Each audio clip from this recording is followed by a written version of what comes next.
Hello everyone, मैं doctor Nilima आज इस वीडियो में चर्चा करूंगी अधिगम अक्षमता के ऐतिहासिक परिप्रेक्ष्य की। इससे पहले यदि आपको बीएड के सिलेबस का हिंदी ट्रांसलेशन चाहिए या फिर कोर्स 1, 2, 3 और 5 के सभी टॉपिक्स के वीडियो चाहिए, साथ ही मेथड पेपर के कॉमन टॉपिक्स के video, micro teaching, teaching skills, lesson plan कैसे बनाते हैं, बीएड में कैसे एग्ज़ाम लिखे कि अधिक से अधिक मार्क्स ला सके इत्यादि से संबंधित वीडियो चाहिए तो डिस्क्रिप्शन बॉक्स में लिंक दिया हुआ है, आप वहां जाकर देख सकते हैं। तो आइए शुरुआत करते हैं। अधिगम अक्षमताओं की ऐतिहासिक पृष्ठभूमि, जिसमें हम इसके अर्थ और परिभाषा को भी समझेंगे। सबसे पहले ऐतिहासिक परिप्रेक्ष्य को देखते हैं। अधिगम निर्योग्यता या अधिगम अक्षमता या अधिगम असमर्थता या अधिगम बाधिता के अध्ययन के विकास को यदि देखा जाए तो यह पता चलता है कि इससे संबंधित अध्ययन तो बहुत पहले से ही प्रारंभ हो चुके थे, परंतु इसके नामकरण को लेकर, जो कि इसका वर्तमान स्वरूप है, इसे एक लंबा सफ़र तय करना पड़ा। अनेक अध्ययनकर्ताओं ने इस समस्या की ओर अपना ध्यान केंद्रित तो कर लिया था, परंतु इस समस्या को किस विशिष्ट श्रेणी के अंतर्गत रखकर इसका अध्ययन किया जाए, इस विषय पर एकमत नहीं थे, जिसके कारण विषय की पृष्ठभूमि तय करने में समस्या आई।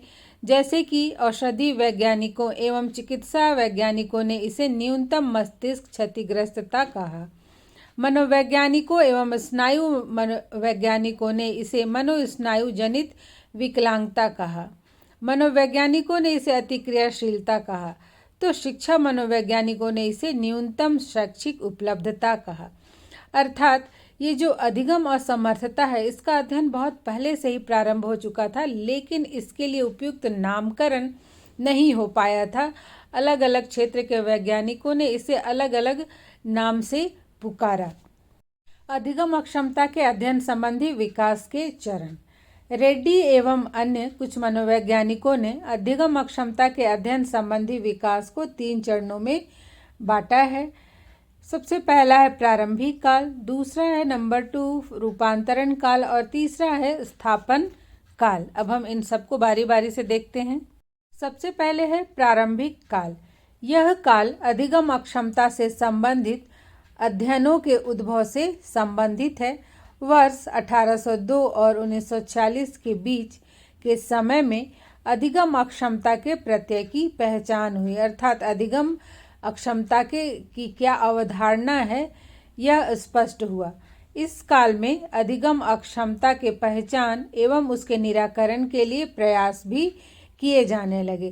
कुर्ट गोल्डस्टीन ने विश्व युद्ध के समय में मस्तिष्क के क्षतिग्रस्त सैनिकों की अधिगम संबंधी समस्याओं का जो उल्लेख किया, वह आज भी अधिगम निर्योग्यता के अध्ययन के मूल आधार है। उन्होंने बताया कि अधिगम न्यूनता की स्थिति में ऐसे लोगों से अनुक्रिया प्राप्त करने में अधिक प्रयत्न करना पड़ता है। इनमें आकृति की पृष्ठभूमि के संबंध में भ्रम बना रहता है। इनकी क्रियाएं उत्तेजनात्मक होती है। तो जो विश्व युद्ध था, उस समय कई तरह के बुद्धि परीक्षणों द्वारा सेना में सैनिकों की नियुक्ति के लिए परीक्षाएं ली गई। उसी समय अधिगम अक्षमता से संबंधित कई सारे तथ्य उभर कर सामने आए। नंबर 2 है रूपांतरण काल। इस काल में अधिगम अक्षमता एक विशेष अक्षमता के रूप में स्थापित हुई। कुक, सैंक, बाइस और वैलेन ने अधिगम न्यूनता के इस विशिष्ट क्षेत्र के लिए केवल उन बालकों की अध्ययन पर प्रमुखता से बल दिया जो बुद्धि लब्धि में सामान्य से कम बुद्धि लब्धि रखते थे।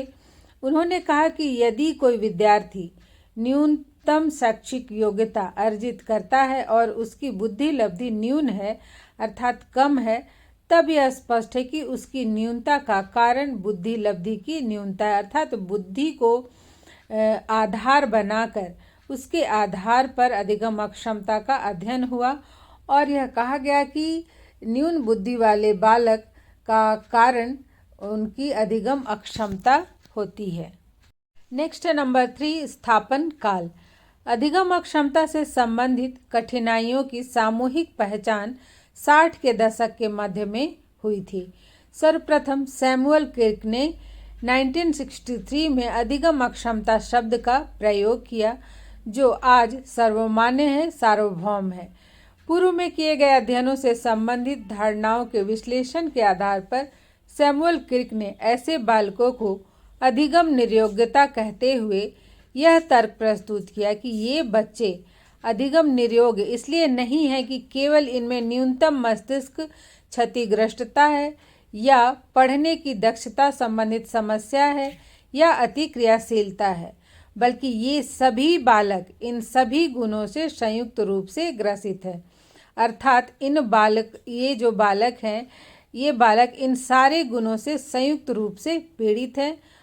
वह अधिगम असमर्थ बालक है। मतलब कि बालक में कोई एक दोष नहीं है, या तो ऐसा नहीं कि वो केवल न्यूनतम मस्तिष्क क्षतिग्रस्त ही हैं या उनमें पढ़ने संबंधी जो दक्षता उससे संबंधित समस्याएं हैं या फिर केवल अति क्रियाशीलता है, बल्कि जो अधिगम अक्षम बालक हैं उनमें ये समस्याएं सामूहिक रूप से पाई जाती है और इन्हें ही अधिगम असमर्थ बालक कहा इन्होंने।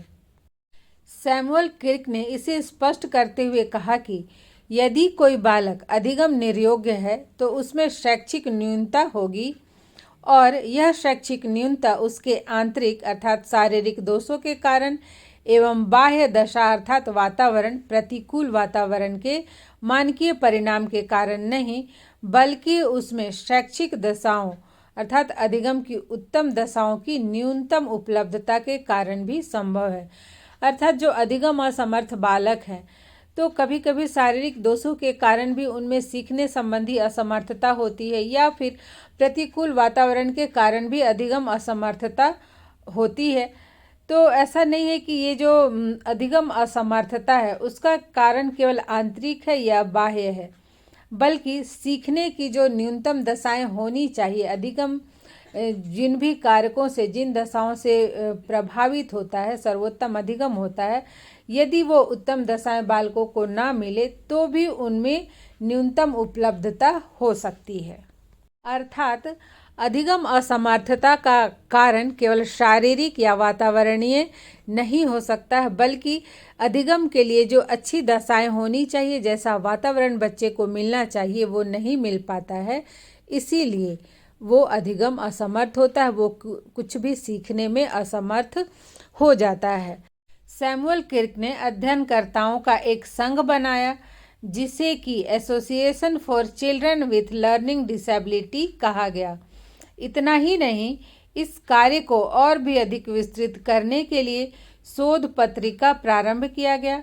आज विश्व स्तर पर अधिगम निर्योग्यता पर 2 पत्रिकाएं जर्नल्स मौजूद हैं और विश्व स्तर पर इस अध्ययन का प्रचार प्रसार भी हो रहा है। इस प्रकार से हम कह सकते हैं कि 60 के दशक के बाद अधिगम अक्षमता या निर्योग्यता के क्षेत्र में इससे संबंधित अध्ययनों में अधिगम अक्षमता के प्रकार, अधिगम अक्षमता की पहचान, अक्षमता के कारण तथा उसके निदान से संबंधित अनेक विकासात्मक कार्य किए गए और विशिष्ट शिक्षा के क्षेत्र में अधिगम अक्षमता एक बड़े उपक्षेत्र के रूप में प्रस्थापित हुई। भारत में भी अधिगम अक्षमता के संबंध में कार्य शुरू हुए हैं।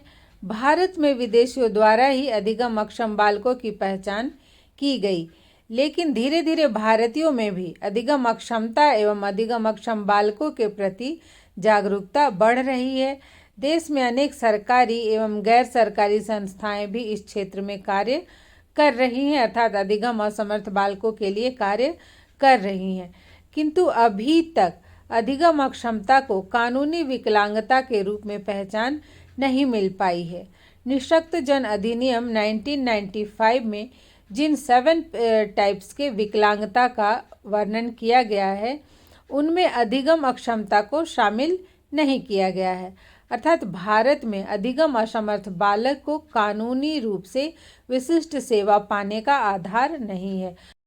मतलब कि जो दिव्यांग बालक होते हैं उन्हें उनकी दिव्यांगता के आधार पर, चाहे वो कहीं नामांकन लेना हो या फिर नौकरी हो, उसमें उन्हें आरक्षण दिया जाता है, लेकिन अधिगम असमर्थ बालकों के लिए अभी तक कानूनी रूप से ऐसा कोई प्रावधान नहीं है। अब हम देखेंगे अधिगम अक्षमता का क्या अर्थ है। अधिगम अक्षमता में दो शब्द शामिल हैं, अधिगम और अक्षमता। अधिगम का अर्थ है सीखना और अक्षमता का अर्थ है क्षमता की कमी या अभाव। इस प्रकार अधिगम अक्षमता का शाब्दिक अर्थ है सीखने की क्षमता की कमी या अभाव। अधिगम अक्षमता के लिए अधिगम निर्योग्यता, अधिगम असमर्थता और अधिगम बाधिता जैसे शब्द का भी प्रयोग किया जाता है। निर्योग्यता अर्थात योग्यता का अभाव, असमर्थता अर्थात सीखने में समर्थ ना होना, बाधिता अर्थात सीखने में बाधा उत्पन्न होना। इस प्रकार अधिगम असमर्थता के लिए कई शब्दों का प्रयोग किया जाता है। उन सब का एक ही अर्थ होता है, बालक में सीखने की योग्यता या क्षमता या सामर्थ्य का अभाव होना। बाधिता शब्द उन बाधाओं की ओर संकेत करता है जिसके कारण बच्चे के सीखने में बाधा उत्पन्न होती है। यह बाधाएं शारीरिक एवं वातावरणीय भी हो सकती हैं। अब हम देखते हैं कि अधिगम असमर्थ बालक का क्या अर्थ है। अधिगम असमर्थ बालक वे बालक होते हैं जिनमें सीखने की दृष्टि से बहुत अधिक अक्षमताएं होती हैं। ये अक्षमताएं सुनने, बोलने, समझने, पढ़ने, लिखने एवं गणना से संबंधित होती हैं। प्राथमिक रूप में ये अयोग्यताएं दृष्टि बाधिता, श्रवण बाधिता या मानसिक मंदता आदि दोषों के कारण नहीं होती, बल्कि ये दोष भाषा के प्रयोग करने अर्थात सुनने, समझने एवं बोलने की मनोवैज्ञानिक प्रक्रिया के कारण होती है। जैसे कि जब बच्चे छोटे होते हैं तो उनमें प्रत्येक विषय को सीखने और समझने संबंधी जो है असमर्थताएं, अक्षमताएं होती हैं। तो ये अक्षमताएं ऐसा नहीं है कि उनके किसी शारीरिक दोष या मानसिक दोष के कारण या दृष्टि बाधिता या श्रवण बाधिता के कारण होती है, बल्कि बच्चे जैसे वातावरण में रहते हैं, परिवेश में रहते हैं, तो वहाँ की भाषा को वो जिस प्रकार से सुनते हैं वैसा ही समझते हैं और वैसा ही बोलते हैं, लिखते हैं और पढ़ते हैं। तो वो जो वातावरण है उसके कारण भी वो जिस प्रकार की भाषा का प्रयोग करते हैं उसी तरह से उन्हें बोलना और पढ़ना या लिखना सीख जाते हैं और इसे अधिगम अक्षमता की संज्ञा दे दी जाती है। तो इस तरह से जो अधिगम अक्षमता है या जरूरी नहीं है कि वो किसी बाधिता के कारण ही हो। अब हम अधिगम अक्षमता की कुछ परिभाषाओं को देख लेते हैं। तो 1994 में अमेरिका की अधिगम अक्षमता की राष्ट्रीय संयुक्त समिति ने अधिगम अक्षमता को परिभाषित करते हुए कहा कि अधिगम अक्षमता एक सामान्य पद है जो मानव में अनुमानतः केंद्रीय तंत्रिका तंत्र के सुचारू रूप से कार्य नहीं करने के कारण उत्पन्न आंतरिक विकृतियों के विषम समूह, जिसमें कि बोलने, सुनने, पढ़ने, लिखने, तर्क करने या गणितीय क्षमता के प्रयोग में कठिनाई शामिल होते हैं, को दर्शाता है। जीवन के किसी भी पड़ाव पर यह उत्पन्न हो सकता है। अर्थात इस समिति का कहना है कि मनुष्य के केंद्रीय तंत्रिका तंत्र के सुचारू रूप से कार्य न करने के कारण ये अक्षमताएं उत्पन्न होती हैं और ये जीवन के किसी भी पड़ाव पर हो सकती हैं। हैमिल तथा लेग ने कहा है कि अधिगम अक्षमता एक ऐसा मूल शब्द है जो बालकों के ऐसे समूह की ओर संकेत करता है जो कि सामान्य रूप से श्रवण, वाचन, अध्ययन, लेखन, तर्क एवं गणितीय आदि योग्यताओं में सार्थक रूप से कठिनाई का अनुभव करता है। हम एक और परिभाषा देखते हैं श्रीमती R.K. शर्मा की। इन्होंने कहा कि अधिगम अक्षम बालकों का आशय बालकों के उस समूह से है जो संवेदी क्षतिग्रस्त, मानसिक विकलांगता, संवेगात्मक अस्थिरता, सांस्कृतिक विभिन्नता, अनुपयुक्त शैक्षिक वातावरण तथा सामाजिक क्रियाओं के व्यवधान आदि के परिणाम स्वरूप सामान्य रूप से अधिगम करने में कठिनाई का अनुभव करते हैं तथा उनका अधिगम स्तर सामान्य बालकों की तुलना में निम्न होता है। जैसे कि यदि ग्रामीण क्षेत्र के बच्चे यदि शहर में पढ़ने आते हैं तो आरंभ में उन्हें अंग्रेजी, गणित और विज्ञान जैसे विषयों को समझने में बहुत ही परेशानी का सामना करना पड़ता है, उसे सीखने में उन्हें बहुत ही कठिनाई होती है। तो ये जो असमर्थता है ये वातावरण से बहुत कुछ प्रभावित है। इसका कारण वंशानुक्रम भी हो सकता है, कोई शारीरिक दोष भी हो सकता है, लेकिन वातावरण भी इसका एक प्रमुख कारण है जिससे बच्चे सीखने में कठिनाई का अनुभव करते हैं। तो आज यहीं तक, मिलते हैं नेक्स्ट वीडियो में।